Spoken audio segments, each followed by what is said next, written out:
to the first episode of our new Book and Bottle Club, an opportunity for members to hear from authors about a recent book. Our conversation, of course, is going to focus on books, but wine makes the perfect accompaniment for pretty much any occasion. So as we chat about books, we will also be doing a little mini tasting of a few bottles.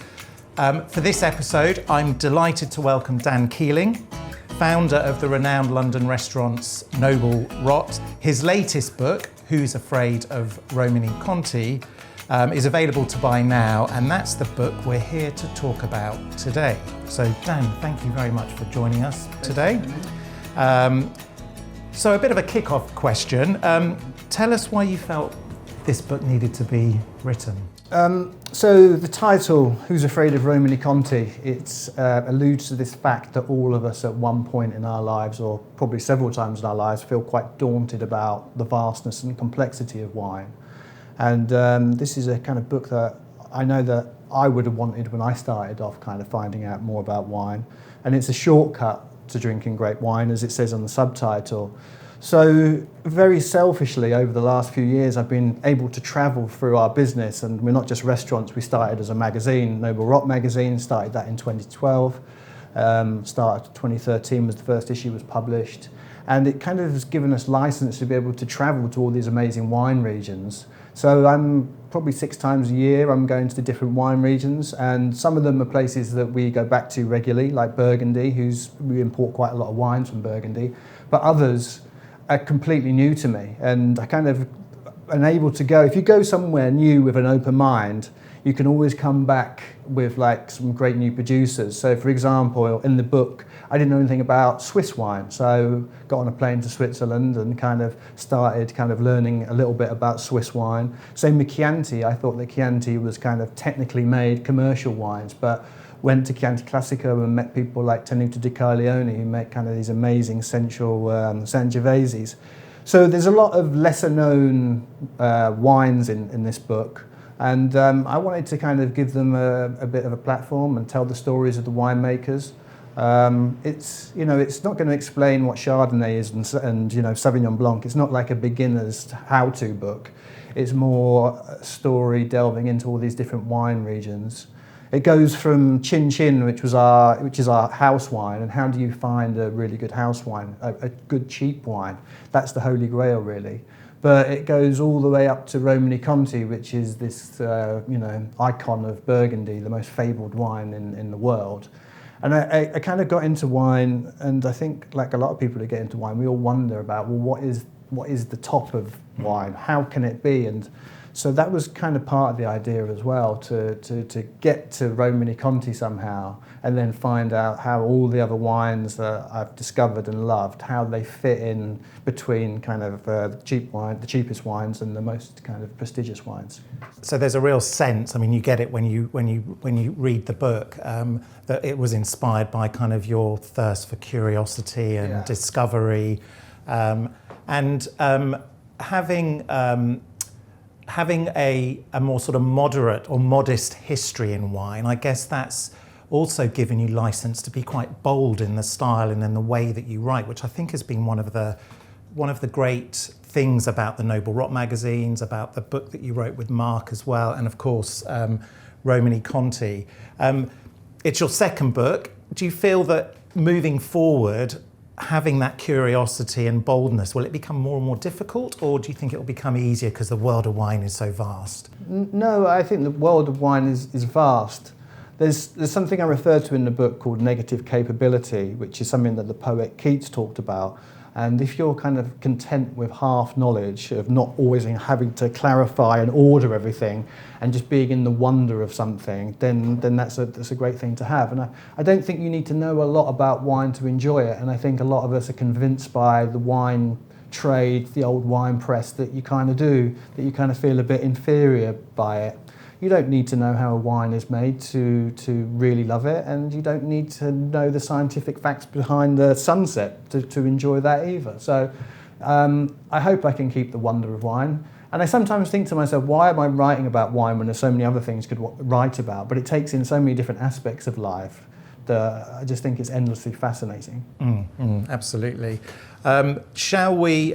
We've got a few wines lined up, and I thought we should start with the Centenay from Jean-Marc Vincent, because he gets a mention in your book, as does Burgundy.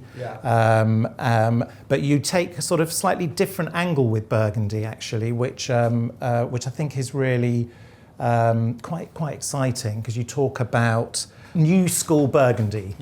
So what is new school Burgundy for you? Well, over the last few years, Burgundy prices took a huge hike during lockdown, and wines kind of at the top end tripled and quadrupled in price. And, it all became about kind of, on the outside in the market, it became about money, and they were kind of traded like stocks and shares, which was really sad, because these are really beautiful wines that need to be drunk. But at the other end of the spectrum in Burgundy, what's kind of been a real saviour for it is this kind of new generation of younger growers who have kind of gone into the lesser appellations, humble vineyards that no one really wanted. And they're making the most kind of brilliant wines by just focusing on what they do and really upping the kind of ante with farming, innovative farming as well. And I think Jean-Marc Vincent is kind of one of the leading growers at that. I went to visit him a few weeks ago in Centenay, and Centenay is one of these kind of quite overlooked villages in Burgundy.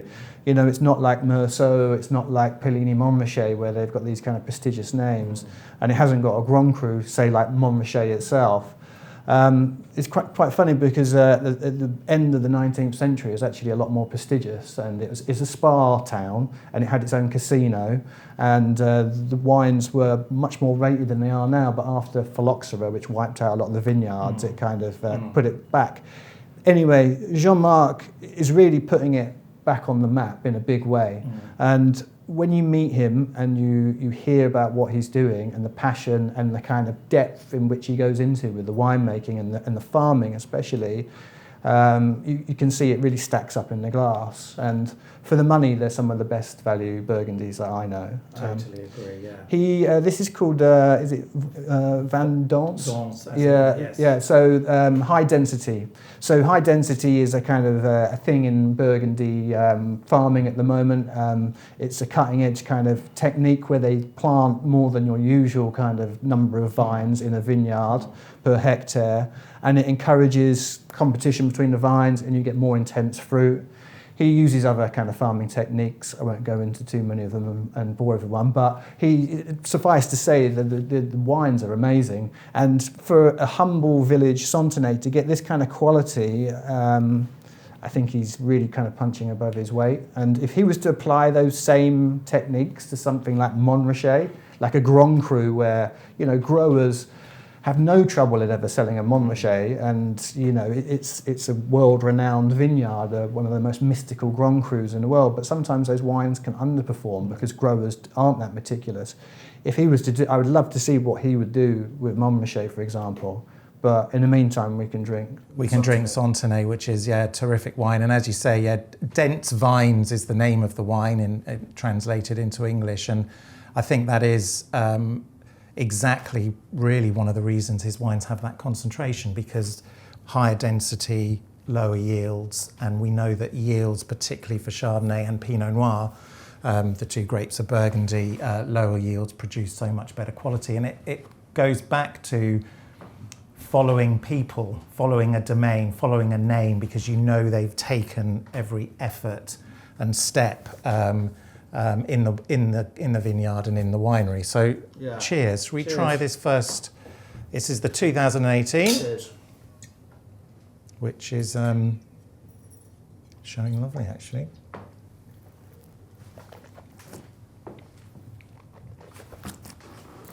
Proper white Burgundy. Well, it's really intense and long in the mouth, isn't it? And refreshing, and mineral and stony. It's great. Yeah, lovely wine. So in your book, you sort of refer to kind of how to define greatness in wine. So what does great mean to you in wine? How would you?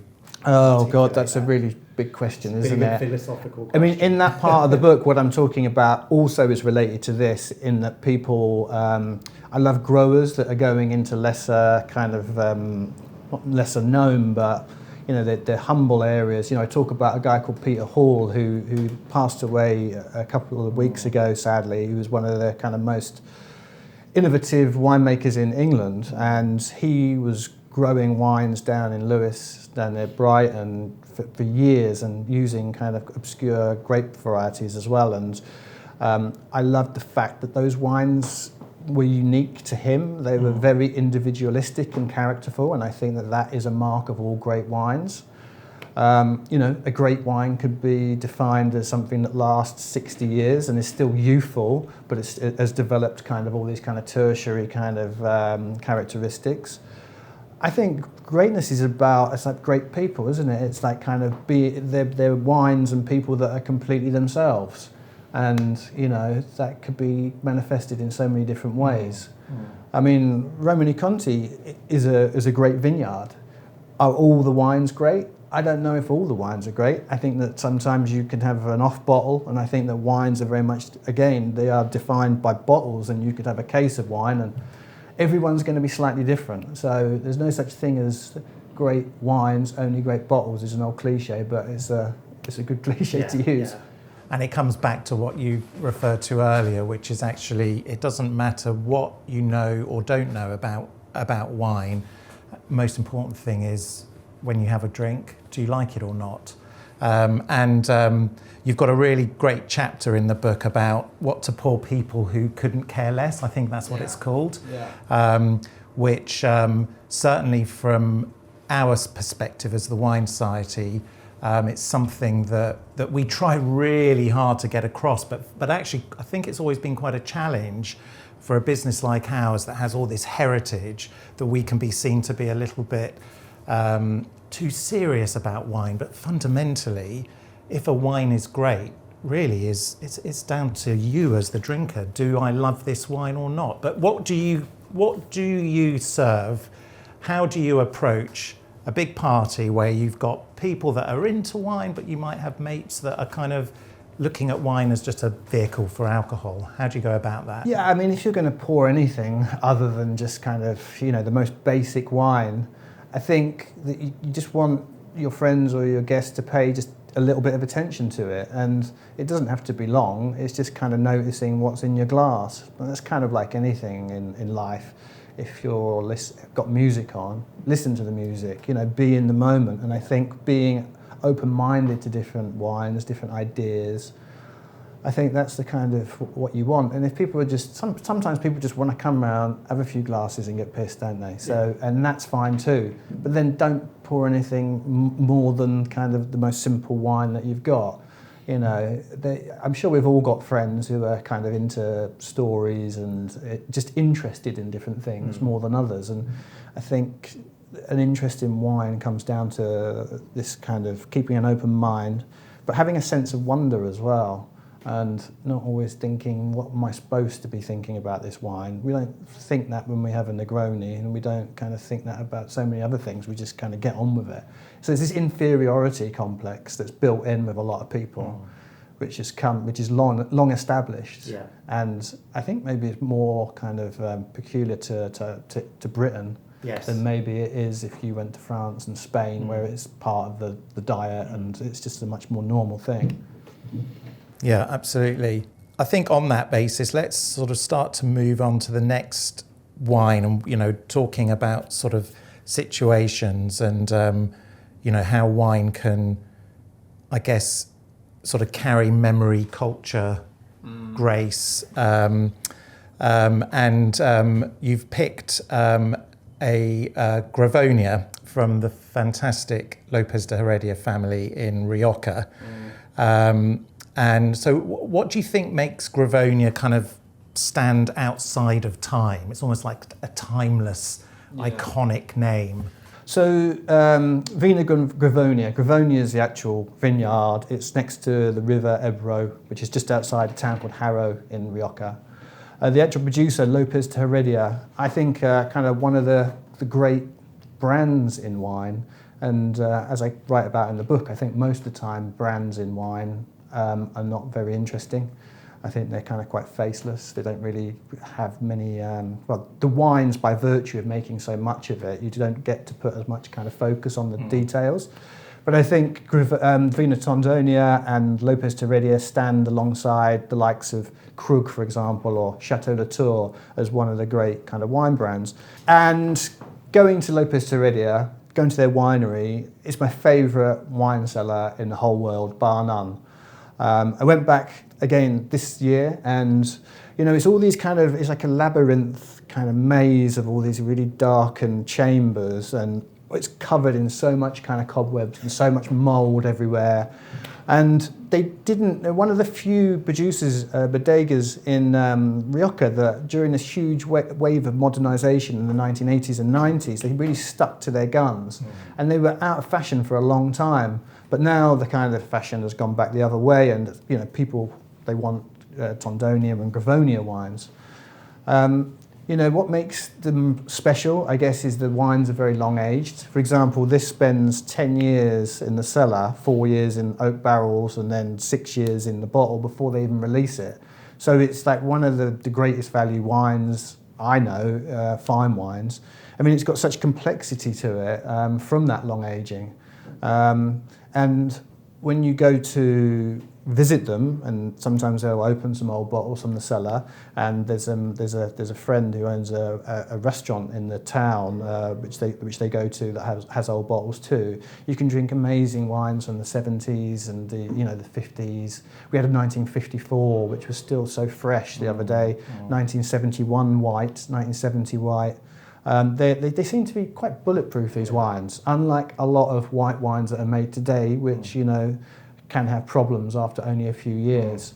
So the way they make them, the way they age them, there's something just very special about Lopez Teredia. And it's worth saying again just how extraordinary it is that they would release a white wine with 10 years bottle age. I don't know many other wineries that do that. And this Gravonia is their sort of entry-level white. So actually their Reserva and Grand Reserva, that's the Tondonia vineyards, I mean, they're released often with 20 years of a bottle age. So they're also aging the wines for you so that you don't have to buy them young and age them until they develop this fantastic complexity. But should we give this a go? Yeah.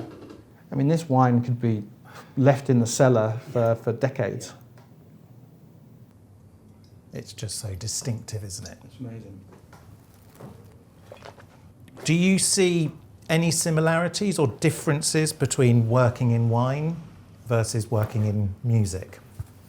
Yeah, I mean, there's a lot of... I applied a lot of what I learned in the music industry to Noble Rot, and that was starting the magazine and being unafraid to approach people, having tenacity and all those kind of things. One of the greatest things I ever learned in music was from one of my old MDs at A&M Records, and I was a talent scout, and I had to go and find and be on top of every hot new band in the UK. And he said, when you hear about someone who's kind of people are talking about, get the number any way you can, ring the manager, get the demo. If it doesn't turn up 2 days later, ring him again. If it doesn't turn up another 2 days later, ring him and ring him and ring him. Just get it. So that was a kind of big learning lesson, because no one's going to do it for you in record companies. And that was the same as with Noble Rot, really. You've got to be unafraid to approach winemakers, to do what you need to do to get on. And with the magazine, that's really opened the doors to some of the great kind of winemakers, cellars, and kind of wrapping it up in a kind of presentation and design that would be probably not that unusual to kind of left field independent labels of the noughties, and putting it on a wine publication. It just took it out of context, and I think that was really attractive to a lot of people, including the winemakers. And then that allowed us to open a restaurant. From the restaurant, we opened our wine import company, and then it rolled on from there. But I think we've got a lot of DNA that's rooted in record companies. Yeah, no, absolutely. And working with music artists, again, there must be a synergy between a sort of artist in music and certain winemakers that have a kind of gift to craft something that's kind of both personal but also universal at the same time. Yeah. I guess in many ways the Gravonia that we've just tried does that. You know, there's something here that is exuding the personality of the family. Yeah. But at the same time, it's appealing to many, many drinkers. Yeah, I mean, artists, like winemakers, you get many different types of musicians and artists and many different types of winemakers, and they're driven by different things. You know, you'll have a lot of people that inherit their family estates and they're kind of doing it because maybe their parents did it before, or they feel that they should be doing it. And then you have kind of outsiders, people that probably had no kind of history in their family of being winemakers, that have moved to areas and have just gone in and they've done kind of what Jean-Marc Vincent is doing, which is applying these such kind of meticulous details to winemaking and just upping the quality.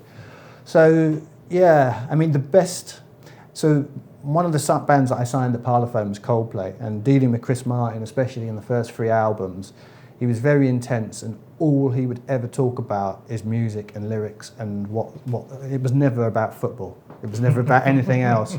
And one of our champagne makers, a guy called Olivier Collan from Ules Collan, he really reminds me of that in many ways, and him in many ways, because he will only ever talk to you about champagne and what he's doing and how good his champagne is. So it's that kind of blind obsession of like, this is all that I'm doing, all I'm really interested in, especially when they're talking to me, I guess, because I'm from either the record company or the import company. Yeah. I really admire that, and I think that that's when you can get things that are above the ordinary. Yeah. But it's, you know, I love winemakers who obviously go to bed thinking about winemaking, they lie in the bath thinking about winemaking, they're putting their pants on thinking about winemaking or farming, and I think these kind of growers do. Yeah.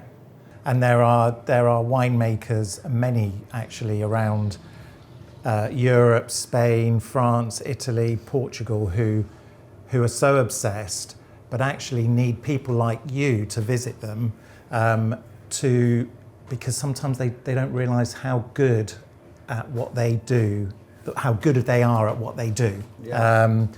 And it's when they see the smile on your face when you're visiting and you're going, actually, you know, what you're doing here is really authentic. It's, you know, it's respecting the land, you're respecting the grape variety.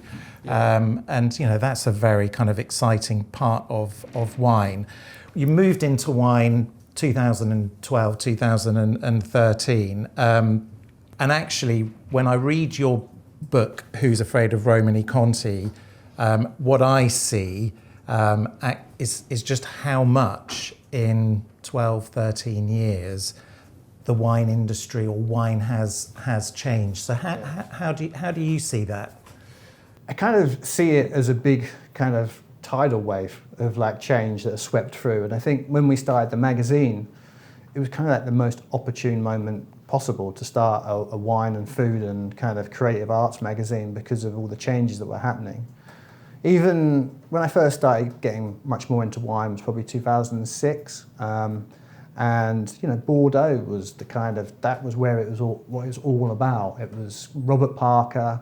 It was how high score did you give a wine? It was chateaus. It was not what it kind of then began turning into. And I think natural wine was a kind of big moment. You know, this idea that people were doing something that was kind of in many ways just the complete antithesis of Robert Parker, and the kind of big chateau was exciting. It made it accessible. It was much more DIY. Anyone can do it. It was quite kind of punk rock in that kind of way. And from there, we had countries like Spain opening up, which, you know, we've got 2 Spanish wines today. And for me, Spain is the most exciting wine country of the last 10 years. Had all these different areas, Gredos Mountains, you know, the reinvention of sherry as a table wine, Ribera Sacra, Priorat. You know, many of these are in the book, but it's such a privilege to be able to go and visit these people, people that are, you know, my age, maybe a bit younger as well, but have a real enthusiasm and passion and love for what they do, but also culturally maybe a bit more travelled than previous generations, just because of how the world changed in that regard. So, yeah, it was a great time to do it, and the magazine opened lots of doors. I think that people felt it was a breath of fresh air. Yeah. Prior to that, and there was a lot of great wine journalism. Jancis is great, and Hugh Johnson, and Stephen Spurrier. There's so many good things. Kermit Lynch, his book was like really influential. But I guess we were kind of trying to contextualize wine and not just talk about it in a bubble, score it, which is an alien concept, I think. It's more about the culture, the people, what food you eat it with. What do you really think about something, whether you like it or hate it? So just try and contextualize it, make it fun. We always want to give people takeaways with every article that we put out, and that's what I hope this book does as well. That I try and write in a entertaining way, but I want people to kind of. There's the reason why you should give a shit about wine, and I think that's missing with a lot of kind of wine journalism. It's just, and the fact that we're doing it under our own steam as well. I think certainly we approach it in a different way. If we were going to take freebies off a lot of wineries, you have to write about things in a kind of in a way that we don't have to, and there's no kind of advertising in our magazine as well, so it's not like we're under pressure to go to certain areas. I think that at the time, sort of when you started working wine and you launched the magazine, a lot of the chat in the industry was this sort of, and we talked about it at the Wine Society, this kind of concern that wine was growing into becoming this sort of kind of internationalization of wine and the kind of globalization of wine, and the big high volume brands would be the ones that would succeed at the expense of smaller growers, independent growers. But actually the kind of opposite has happened. And your restaurants, your magazine, your book really shines a very, very bright light on that and gives space to those people that, it's not economically, it's difficult, isn't it, making wine? And if you're not a big brand, you don't have the money to spend on marketing campaigns and so on. It relies on people like yourself, people like the Wine Society, other specialists, sort of independent wine merchants who focus on that kind of smaller producer, family-owned producer, because that's where all the energy's happening and the excitement's happening. No, I think you're right. I think completely right. Some of the big brands, I think they feel that like the world has changed, and it has in many, many ways. There's this thing about young people aren't drinking wine, which, maybe they're not drinking a lot of the wine because it's not very good wine, or there's no story to tell them about why they should. A lot of it is industrially made, kind of commercial wine, where it's not prioritizing flavor or authenticity, it's prioritizing profits. There's nothing wrong with that, but I don't think it's necessarily that interesting. And before I got into wine, I remember I'd read in the newspapers about something at Aldi, say, or whatever, and I would hear that it's a really complex wine, and you taste it, and it would just taste all the same as all the other wines. And that's 99% of the wine in the world. There's a 1% which is kind of made by these small producers, which I'm in awe of, because like you say, it's very hard to make good wine year in, year out. And especially with the challenges of the climate and what happened with kind of lockdowns and stuff like that, it's an incredibly hard job. So I've got such respect for these people that they get out of bed so early and they go to bed late, and they're obsessed by what they do. So maybe it's not such a bad thing that young people aren't as interested as a whole in drinking that kind of wine, but maybe more of them are interested in this 1%. And definitely from our staff in our restaurants, who are all in their kind of mid-20s, they're so obsessed by wine, and more than I've ever seen before. So yeah, I mean, that's one of the things that you've championed so well. And actually at Wine Society we have quite a wide demographic, but actually it's the younger demographic who tend to explore across the range more. They like to try different things. And I think the information economy that we're in kind of feeds the curiosity, doesn't it? Yeah. Youngsters, we all now love to, not that I'm a youngster, but we love to find and can find such rich depth of information. Now, I just want to move on to a separate topic. Top Bordeaux, good value, you mention in your book. Yeah. Discuss. Top Bordeaux, good value? Yes, in yeah. what way? How do you you go out on a limb in your book to say something around that Top Bordeaux older vintages, actually in the context of some other regions, currently offers quite good value. And I think you say, I can't believe I'm saying this, and you had lots of caveats around it. But. Yeah, I mean, it's been going on for quite a while. Ever since we've opened the restaurants, in fact, we've sold a lot of old Bordeaux. Bordeaux's has got a bit of a crisis because they've got high prices, they've got a market that is kind of fractured, and there's so many more other regions have come online and appeal to the same kind of pool of drinkers.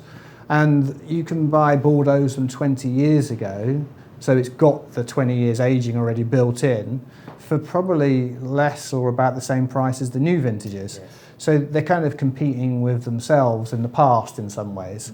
So as a drinker, I mean, I love drinking old Bordeaux because it's reliable. You know, you get the odd off bottle, but it's quite reliable. It kind of ages at a kind of steady rate, and you can kind of guess what you're going to get, maybe more than you would with Burgundy, which, you know, a bottle could be, you don't know what mood it's going to be in when you open it. So yeah, when you come to Noble Rot, I haven't got the wine list in front of me, but I could probably pull you out 2, 3 just exceptional wines that are quite affordable. And actually, new growers in Bordeaux, there's someone I write about called Ep.1, which for me is the most exciting wine in Bordeaux, which is made with whole bunch fermentation, so including some of the stems in it, like you would in a Northern Rhone where the winemaker worked, and it's got this kind of lovely freshness and kind of ethereality to the perfume. And it can actually be pleasurable drunk fairly young, that wine as well. Like the 2017 is drinking very well now. Yeah, it's a very kind of less is more approach, isn't it? Yeah. And actually it is a modern expression of Bordeaux, but not in the sense of intervention and winemaking. No. It's sort of hands off and has just lovely freshness and a sort of almost ethereal's not usually a word I would use to describe Bordeaux. Yeah. Normally I'd just use that word for Burgundy, but it has an ethereal quality. It's very perfumed. Yes, yeah. And Britain as well, there's so much old Claret, old Bordeaux in people's cellars, and a lot in the Wine Society cellars, I'm sure, but it's fantastic. So your book celebrates wines that taste a little bit wild and unpredictable, which I guess might be one of the reasons that you've chosen this Palo Cortado on Rama. Yeah. Why did you pick this? So I really love wines with long aging. So going from Gravonia to this, obviously it's a very different style of wine. It's fortified, it's sherry. But when I saw that you had stock of this at Wine Society, and I'm not getting paid for saying this either, I couldn't believe that, you know, the kind of the quality and the kind of complexity you get with these wines. Palo Cortado is a style of sherry that I really love. It was a Fino that didn't quite kind of keep its floor. The floor fell away, so it kind of turned into a different kind of wine, deeper. It's kind of got the kind of depth of an Oloroso, but it's got the finesse of a Fino. And Barbadillo is a place that I visited and just was kind of blown away by what it was like. Huge kind of cathedral-like kind of bodega. I mean, they make quite a lot of wines. They make 6 million bottles a year of all different kinds. And I think Palo Cortado is one of their specialities. And it's down in San Luca de Barrameda, overlooking the sea, I think. And some of the bodega, if I remember rightly, some of it doesn't have walls on it, so the kind of elements come into the kind of cellar, and you know, different parts of the cellar, you can put the same or similar kind of batch of wine in different parts, and they will turn out differently because of the aging process. And then they might blend them together, and it's just a real art form, sherry, and it's a great history, and it's something that's very much out of fashion, but as a wine lover, that's where you should be drinking, because if a wine with this kind of complexity and history in Burgundy would be, hundreds if not thousands of pounds, and you can get it for less than 20 quid. And also a wine that kind of goes with so many different foods. It's very versatile. It's fortified, so you don't want to drink too much of it, but a glass of this kind of, at the start of a meal, maybe with some almonds or something like that, or some ham would be fantastic. The guy that's the cellar master there is a guy called Armando Guerrera, and his dad has got this wine bar in San Luca that a lot of the winemakers go to. And attached to it, he's got like a little shop where he's got all these kind of half bottles of incredibly rare sherries, which aren't hugely expensive, but it's kind of like a little kind of shop of magic potions or something like that. So I loved visiting him. He also makes these table wines, so that's kind of part of the kind of the next kind of generation of sherries to make unfortified wines. And Barbadillo were definitely, I think they might have been the first people to do that. But there's other people like Willy Perez and Cotta 45 who make these incredible saline table wines now. So that's very interesting. But no, I love this wine. You could sit there, you can just take it at face value and just enjoy sipping it, or you can really think about it and the complexity that's there. It's almost like for me, sherry is a natural wine. When we talk about natural wine, in terms of it's, apart from the fortification, very little is done to it. And particularly Palo Cortado, because the intention, as you said earlier, it started as a fino. So the purpose of the wine was to be a fino, but then over time, for whatever reason, because it was in a part of the cellar, the floor dies away and it becomes a more oxidative style. And this is on Rama. Which do you want to explain a little bit about what on Rama is? So on Rama means minimally filtered, or sometimes no filtering, which I think is kind of the best way that all wines should be made, because filtering it might give you a clearer wine, but it's going to strip some of the flavour away. So when you see that on a bottle of sherry, I think it's a very positive thing, Yeah, and I think it's, I think the Spanish translation is raw, so unfiltered. But this is how that sherry would taste if you went to San Lucar and you took it out of the barrel. It would taste like this, because it's being completely untouched before being put into the bottle. So if you want to experience San Lucar and you haven't been, then this is the kind of wine to do that. It's an amazing wine, and it's sub 20 quid. You could have a glass, you can put it in your fridge door, you could have it over 2 weeks. So if people talk about, I know a lot of the wine media is obsessed, or the newspapers are obsessed with cheap wine. It has to be cheap, but cheap and quality don't always go together. But this is a wine that is cheap and really high quality, that you can get so much pleasure out of for just not very much money. Incredible. It goes on and on, doesn't it? I mean, the taste just carries on and on and on, but no, it's fantastic. So Dan's book, Who's Afraid of Romanée Conti, is available through the Wine Society. We've put it together with two very special bottles of wine, a Greek Zinamavro and a Sicilian wine, available for Christmas. Would make a great Christmas gift. And the book is obviously available through Noble Rot and other places. Dan, thank you so much for your openness and letting us hear a bit of the background and what inspired you behind doing this fantastic book. Thank you. Thank you. Thanks, Pierre. Cheers. Great. The Wine Society's Book and Bottle Club returns in the new year for members, so look out for the next episode.